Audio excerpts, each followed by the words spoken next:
கார்த்திகை மைந்தா கடம்பா கடம்பனை இடும்பனை அழித்த இனியவள் முருகா தனிகாசலனே சங்கரன் புதல்வா கதிர்காமத்துறை கதிர்வேல் முருகா பழனி பதிவாழ் பாலகுமாரா வினன் குடிவாழ் அழகிய வேளா செந்தின் மாமலையூரும் செங்கல்வராயா சமரா புரிவாழ் சண்முக தரசே காரா குழலால் கலைமகள் நன்றாய் என்னாயிருக்க யான் உனை பாட என்னை தொடர்ந்திருக்கும் எந்தை முருகனை பாடினேன் ஆடினேன் பரவசமாக ஆடினேன் நாடினேன் நாவினன் போதியை நேசமுடன் யான் நெற்றியில் அணிய பாச வினைகள் பற்றது நீங்கி உன் பதம் பெறவே உன் அருளாக அன்புடன் ரட்சி அன்னமும் சொன்னமும் மெத்தமத்தாக வேலாயுதனா சித்தி பற்றடியேன் சிறப்புடன் வாழ்க.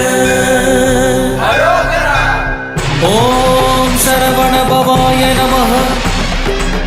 ஓம் சரவண பவாய நமஹ. வாழ்க.